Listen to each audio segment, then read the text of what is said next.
দিয়ে বেয়ে বেয়ে পানি পড়তেছে। দুটা ভাই মাকে বলে, মা আপনি কেন কাঁদতেছেন, আমরা কি জানতে পারি? বলে, বাবা আজ থেকে মাত্র 2-3 বছর আগে তোমার বাবা ইসলামের জন্য যুদ্ধ করে শাহাদাতের পেয়ালা পান করে তারা জান্নাতে চলে গেছে। সে আজকে নবী মুহাম্মদের পক্ষ থেকে জিহাদের ডাক এসেছে, বদর প্রান্তের যুদ্ধ হবে, ওই জায়গায় আমি কি দিব? আমি তো মহিলা মানুষ, আমি নিজে তো যেতে পারবো না। আজকে যদি তোমার বাবা বেঁচে থাকতো তাহলে মুসলমানদের পক্ষে জিহাদের ময়দানে যেত, যদি ফিরে আসতো তাহলে গাজী হইতো, আর যদি ইন্তেকাল করতেন তাহলে শাহাদাত হয়ে যেত, শহীদ হয়ে যেত। কঠিন কিয়ামতের ময়দানে আমি গাজীর স্ত্রী অথবা একজন শহীদের স্ত্রী হিসেবে নিজেকে ধন্য করে আল্লাহর কাঠগড়ায় দাঁড় করে দিতাম। কিন্তু আজকে আমি কি দিয়ে সাহায্য করব?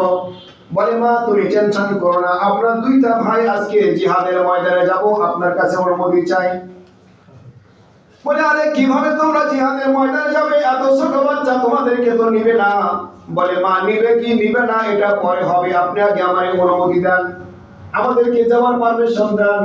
এবার মা 2টা ভাইকে জিহাদের জন্য পারমিশন দিয়ে দিলেন। তারা 2টা ভাই নবী মুহাম্মদের কাছে চলে গেলেন। নবী আলাইহিস সালামের কাছে যাওয়ার পরে নবীজি বললেন, তোমরা সারিবদ্ধ হয়ে দাঁড়িয়ে যাও, কারা জিহাদে যেতে চাও তারা দাঁড়িয়ে যাও, আর যারা জিহাদে যেতে চাও না তারা মসজিদ থেকে বেরিয়ে যাও। মসজিদে নববীর কথা। আল্লাহু আকবার। 2টা ভাই এক জায়গায় দাঁড়ালে 2টা ভাইকে হয়তো নবীজি একেবারে বের করে দিবে, চলে যাও। এবার 2টা ভাই বলল, ভাই তুমি এখানে দাঁড়াও, আমি আরেকটু দূরে দাঁড়াই। দূরে দাঁড়াচ্ছে। এই 2টা ভাই কিন্তু নবীকে জিজ্ঞাসা করেছিল, আপনি মক্কা থেকে মদিনায় কেন আসছেন? ওই 2টা ভাই। এবার নবীজি বড় ভাই যেটা 10 বছর বয়স প্লাস ছিল ওই বান্দাকে ধরেছে, তুমি কই যাবা? হুজুর আমি জিহাদের ময়দানে যেতে চাই। তো তুমি এমন করে দাঁড়াইছো কেন? তার মানে পা এভাবে না এভাবে দাঁড়াইছে, আঙ্গুলের উপরে ভর দিয়ে দাঁড়াইছে। নবীজি বললেন, এই বেটা তুমি আপনি দাঁড়াইছো কেন? বলে, হুজুর আমি তো অন্যান্য সৈন্য চাইতে একটু ছোট, যদি আপনি আমারে বাইর করে দেন, এই জন্য লাম্পা দেখানোর জন্য পায়ের পাতার উপরে আমি দাঁড়িয়ে গেলাম। অনুমতি দিয়ে দিয়েছেন, যাও। এবার 1-2টা নিতে নিতে 5ম নাম্বার ওই যে 8 বছরের ভাই, নবীজি বলেন, এটা তো ছোট, এটা বাইর করে দাও। এরা হবে না। বলে, হুজুর কেন হবে না? বলে, আরে তুমি তো ছোট। বলে, ওই যে 5 নাম্বার যে ছিল পায়ের পাতার উপরে ভর করেছিল, ওটা আমার আপন ভাই, বড় ভাই। ও আমার আপন ভাই, ওকে যদি নেন তাহলে আপনি আমাকে নিতে পারেন। বলে, কেন? ও তো তোমার বয়সে বড়, শক্তি দিক দিয়ে বড়। বলে, না হুজুর শক্তি দিক দিয়ে সে আমার চাইতে বড় না, বিশ্বাস না হয় একটু পরীক্ষা করে নেন। কি পরীক্ষা করবো? বলে, মারামারি লাগা দেন। 2 ভাইকে মারামারি লাগা দিয়ে দেখেন আমার ভাই পারবে না, তাহলে তো আমার নেবেন, তাহলে নেওয়া যায়। ছোট হলে কি হবে? শক্তি আছে। 2 ভাইকে মারামারি লাগা দিবে। ছোট ভাই বড় ভাই কানের কাছে বলে, ভাই উদ্দেশ্য কিন্তু আমাদের একটাই, জিহাদের ময়দানে যাব। এখন আমি জানি শক্তি বুদ্ধি সবকিছু তোমার বড়, আমাকে ধরলেই তো পড়ে যাব। ভাই জিহাদের ময়দানে নেওয়ার একটাই সুযোগ, সেটা হলো তুমি হেরে যাও, আমারে জয় করে দাও। ছোট ভাই ধরার সাথে সাথে বড় ভাই এমনি বলে গেছে, সুবহানাল্লাহ। যাবে কোথায়? যদি আমার আপনার হইতো দড়িতে হাত তো বাইরে শোকেসে রাখবে, তাও বাইরে দিতে না, দরকার নাই, দূর লাগবে না। এরা সব পড়ে যাওয়া যায়, জিহাদের মধ্যে সবাই যায় যাক, আমারটা না যাক। কি বলেন? আর ওরা কি বলে? আল্লাহু আকবার। এবার যখন জিহাদের ময়দানে চলে গেল, সবাই যখন জিহাদের ময়দানে দাঁড়িয়ে গেল, মুসলমানরা দাঁড়াচ্ছে কোন দিকে? আখাড়ু পর্যন্ত বালু, আর ওরা দাঁড়াচ্ছে কোন দিকে? মাটি।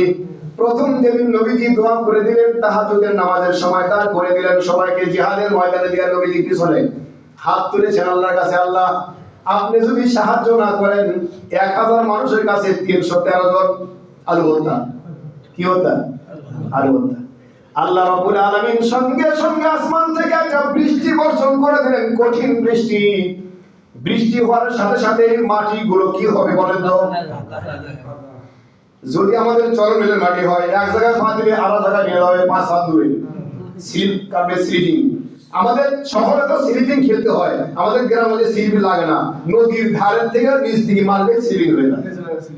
আমাদের সরু নদী চলে আগে, ওই জায়গাতে আমার বাড়ি কিন্তু পজিশন, ওখানে ওই সরের উপর থেকে নিচ দিকে দিলে না কি হয়ে যায়? স্লিপিং এমনি হয়ে যায়। আর আমাদের টাকা পয়সা খরচ করে স্লিপিং করতে হয়। তো এবার কাফের বেদিনদের দিকে মিশে পজিশন, ওদের পজিশনটা হয়ে গেছে স্লিপিং, মারতে গেলে একাকে ঘুরে যায়, মারতে গেলে কি যায় ওইদিকে মুসলমান যেদিকে দাঁড়াইছে। বালুর উপরে যদি মুষলধারে বৃষ্টি হয় 12টা কি হয়, মনে হচ্ছে ঝড়াই করছে রড দিয়ে, কি একদম শক্ত না। আরো মুসলমানরা চালাকি করে গর্ত খনন করছে, পানি ধরে রাখছে, যদি 1 মাস থাকা লাগে পানি পাবো কোথায়? আর ওদের তো কিছু নাই। কঠিন ভাবে যুদ্ধ শুরু হবে এই মুহূর্তে, জিবরাইল ফেরেশতার আগমন। আল্লাহর পয়গম্বর বলেন, আমার দোস্ত আহবাব বন্ধুগণ একটু দাঁড়াও, জিবরাইল আসতেছে আমি বুঝতে পারতেছি। নবীজির কাছে জিবরাইল আসলে নবীজি আগে কি পাইতেন? বুঝতে পাইতেন। কোন লোক থাকলে বলতে হয় তোমরা সাইলেন্ট চলে যাও, এদিকে যাও, জিবরাইল আসতেছে আমি বুঝতে পারতেছি, আগেই টের পাইতেন। এবার জিবরাইল যখন চলে আসছে, আল্লাহর পয়গম্বর সাল্লাল্লাহু আলাইহি ওয়াসাল্লাম জিবরাইলকে দেখে বলেন, জিবরাইল কি ব্যাপার, তোমার আজকে খবর কি? কোন আয়াত, কোন সূরা? বলে না, আজকে কোন আয়াত নাই, কোন সূরা নাই। আল্লাহ পাক আমাকে পাঠিয়ে দিয়েছেন যুদ্ধের পোশাক পরে, দেখেন না যুদ্ধের পোশাক পরে ফেলেছি আমি, সুবহানাল্লাহ। আজকে 313 জনের পক্ষে আমি জিবরাইল করব, আর ওইদিকে 1000 কেন 1 কোটিও যদি হয়, আমি জিবরাইলের ডানার কাছে তারা একেবারে নিষ্পেষিত হয়ে যাবে। ওটা কাটালি কেমন? তো আল্লাহ পাক আমাকে বলেছেন বদরের যুদ্ধে জয়লাভ করব, তার প্রথম নিদর্শন হলো বৃষ্টি বর্ষণ, বৃষ্টি হলো রহমত।